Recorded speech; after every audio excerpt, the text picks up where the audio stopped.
Baltimore Banner Ravens reporter Giana Han here from the castle, where the Ravens just completed their first practice week of the regular season as they prepare to play the Buffalo Bills on Sunday. They will be trying to get back at the Bills for knocking them out of the playoffs last year. The biggest thing that we are looking for this week ahead of the game was, where was Jaire Alexander? We hadn't seen him since August 9th when he got something done on his knee, and he did not return to practice this week on Monday. However, he came back Wednesday as a limited participant, was full participant by yesterday, and today he has said that he thinks he'll be good to go. We don't know if he'll be a starter because Chidobe Awuzie has played really well in his absence and has a lot more practice under his belt. Which reminds me that the seatbelt celebration, he explained, Jaire Alexander, that it is a sword celebration. So if you see that this weekend, it is a sword that he is doing.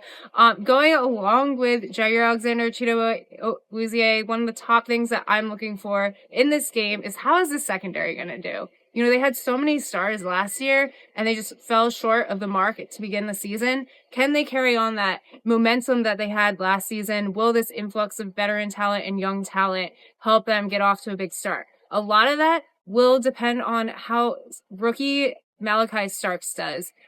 He was always going to start, but when Ardarius Washington got injured, his role really became big. And, you know, a lot of his teammates expect him to be the breakout player of the season. He's just so mature. He's so smart, wise beyond his years. So I think he's impressed a lot of people with both his demeanor and his play on and off the field. And then other guys that we're looking at, Andrew Voorhees, you know, he won that starting left guard job this year. And he played a little bit last year, but he's coming back from injury.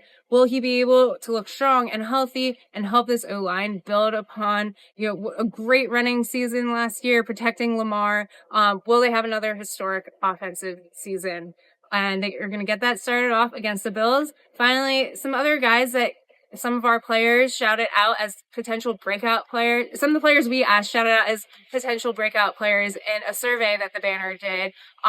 They said Mike Green, Travis Jones, who, you know, isn't a rookie, but they feel that he has been limited by injuries and this could be a really big year for him, and Tez Walker, to name a few. So just keeping an eye on all the guys who are unknown quantities. Super excited to see what the 2025 iteration of the Ravens looks like and whether they can get off on the right start, kind of closing that gap that they left open last season. So we will see you after the game on Sunday in Buffalo.